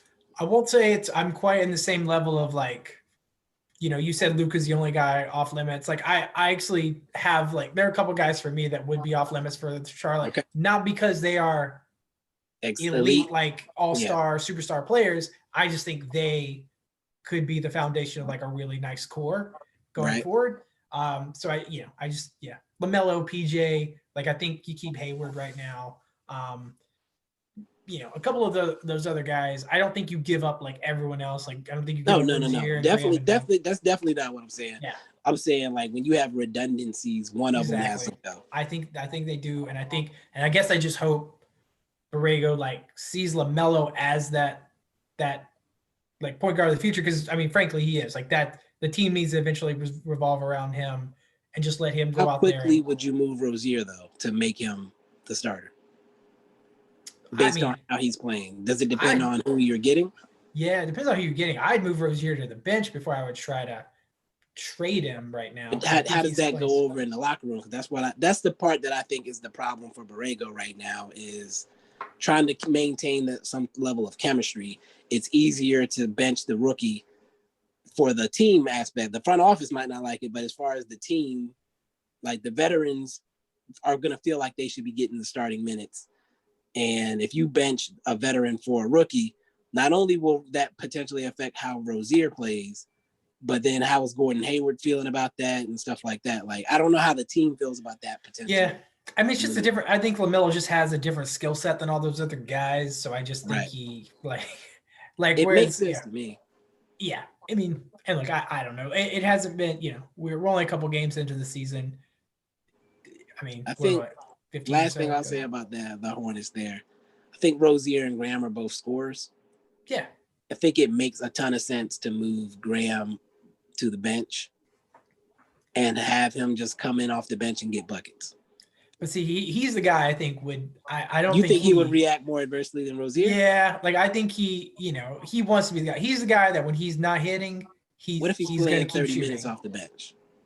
I mean, he's maybe, but to me, he's the guy that like I think people, and maybe I don't know. And he also had a great year last year. So I don't know. Maybe he feels like. But here's my thing. I think he could still hit his numbers off the bench. I think it just spreads out your scoring more, so you don't have all your scorers in the starting lineup. I mean, I agree. Yeah, because then when one of them comes off, I will say I do like the Miles Bridges, LaMelo Ball like tandem when they come in off the bench. Man, they add a lot of energy and spark to the team. But I agree. If you were maybe bringing in a shooter with that second unit, maybe that does balance out. I guess the second unit a little better. Right. So like if you have Gordo, Rozier, and Graham all out there, and then Washington is even a perimeter shooter type, they can't all shoot the ball. at the same time. So then you're trying to figure out who to take out and who to plug in at certain times. And that's I noticed a lot of like hot and cold stretches for the Hornets. Yeah. I think that's part of the reason. That's why I expected LaMelo to maybe get a chance to start pretty quickly, but nobody predicted Rozier doing what he's been doing. So yeah, exactly. But again, still a lot of season to go, so I'm sure they're going to make changes. Hopefully they get a big in, but I'll be very interested to see by the next time we do one of these what trades have happened for Dallas, Charlotte, really anybody. Yeah, and of course we got questions coming in late. We've been talking forever. All right, you want to do these questions? Let's do them. All right, so yeah, the next one should be fun. I expect a lot of movement, some other things that we can't predict to come up. So let's knock out these questions. The first one comes from my man Slingy1, who used to be Edmund the Slayer. I think he follows you too, actually. So he asked, why did Josh trade me future president Jaylen Brown in the 25th Hour League, knowing it will make me unstoppable when JJJ returns? Why did I trade Jaylen Brown? That was a. I mean, for people who don't know about the fantasy league we're in, it's a dynasty league, and I just Jaylen Brown was not going to be one of my keepers at the end of the year, so I flipped him for two slightly lower performing players, but guys that I think balance out my roster a little better. And frankly, I was worried that his performance was going to take a hit once Kemba comes back. So I was trying to get ahead of that. Doesn't look like it's going to happen. But I got DeAndre Ayton and Donovan Mitchell out of it. Which on paper sounds like a steal, but I mean, if you look at the numbers, it wasn't as bad numerically. Balances out. Yeah. All right, here we go. These ones just came in, so I don't have any idea what I'm about to read. Yan Wong had two questions. First one said, Mavs fans are divided about whether the roster needs a major shakeup or just patience to let the injured guys get back in form and improve chemistry. What evidence is there for both sides of the discussion? So the major shakeup side is, for me, the Porzingis performance so far.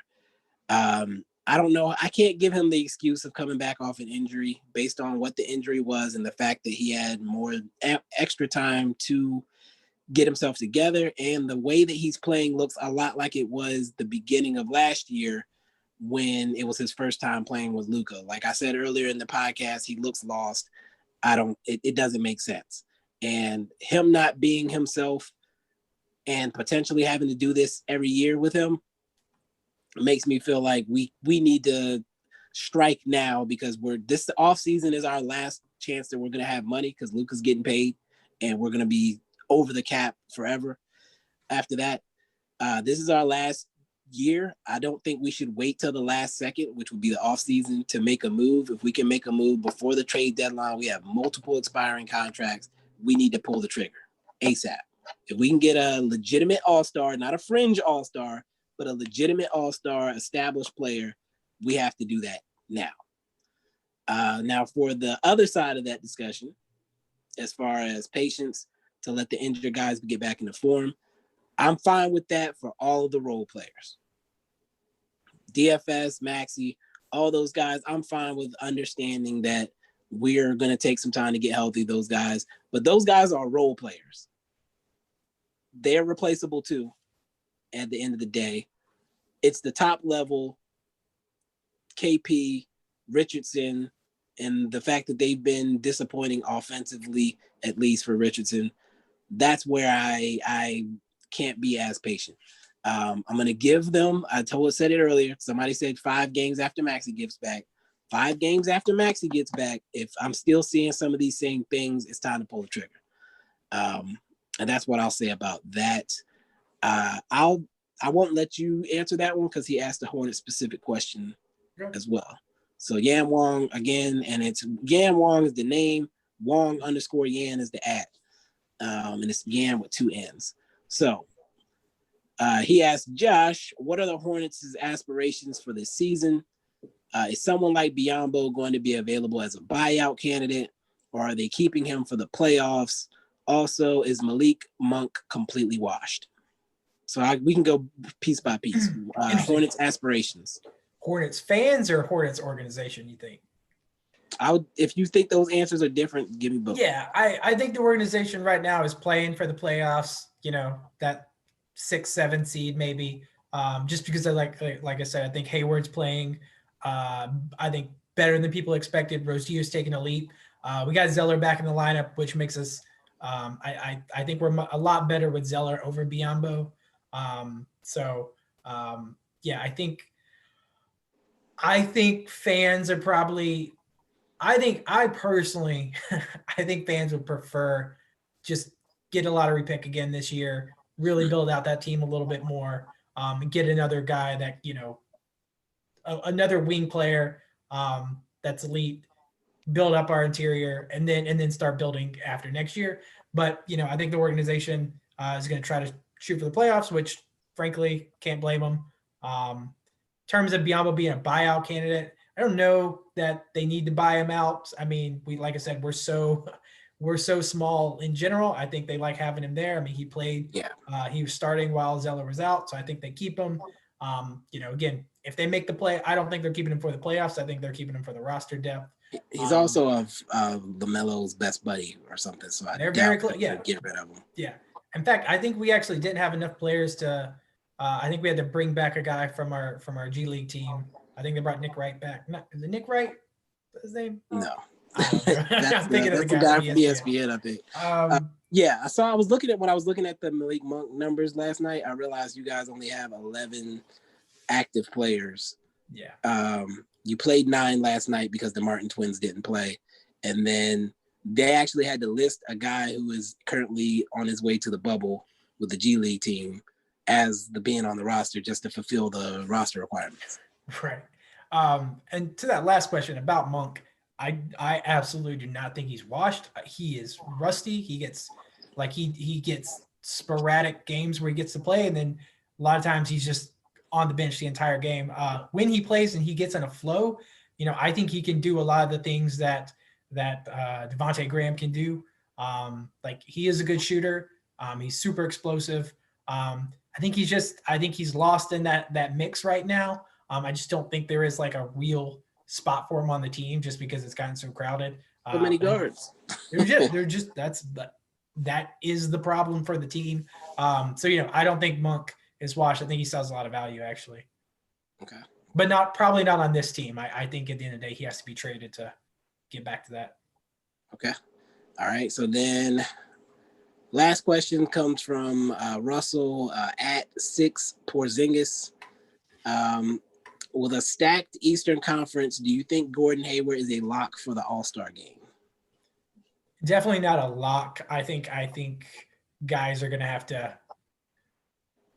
I think it's going to take people who are really in the know and watch the games to even consider him as an All-Star. I don't think. You don't think MAGA's going to stuff the ballot box? Don't tell me that, man. Look, I'm just trying not. What he does off the court is his own business. I don't care. That's not true. God. Anyways, no, I don't think he's a lock. I think he probably is deserving, but there's a lot of other guys that are probably very deserving as well. Yeah. Like I said, if Colin Sexton went in over him, I'd be fine with that.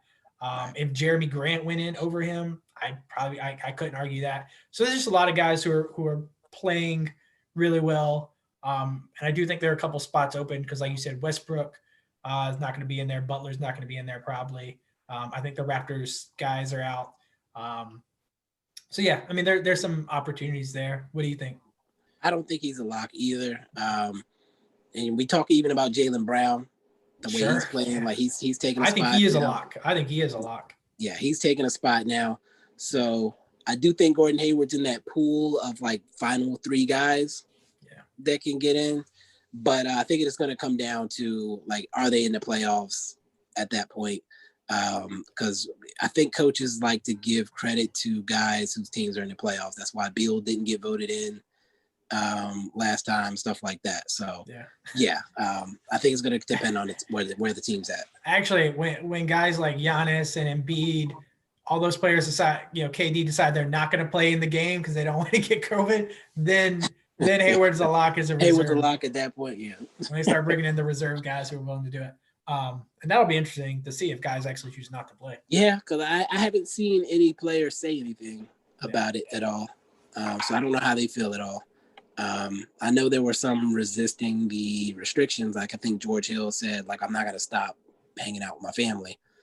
And I'm sure, never mind, I'm not going to. I mean, Daniel House tried to sneak in something in the bubble. So I could imagine these hotels don't have the restrictions that people think. Like, I'm sure somebody in the kitchen is like, hey, sneak her in with a side of pork, my G. Like, I need that. Like, can't blame these guys, man. Nah. It's the bubble after, like, I'm pretty sure that was a big factor in why people didn't like the bubble. Like, can y'all get like a thought bubble in here? Like, like I'm separate little bubble inside the bubble. Right. Like, give them a bubble. Like, you ain't got to announce it. Like, I'll give you a list. These are approved, qualified individuals. Fly them out. Put them in the Magic Kingdom or something. Like, could be curing COVID, man. That's what he said about hey, you gotta make them isolate for 2 weeks before they can move out into the streets. Like, there you go. Nah, that would have been crazy. Oh man, I'm sorry. We had to finish on a note like that.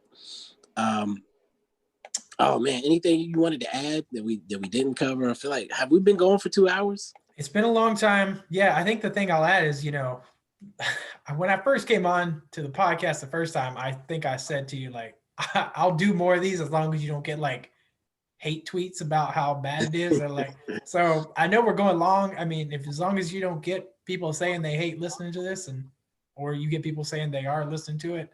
I enjoy doing this. It's fun just to talk basketball, and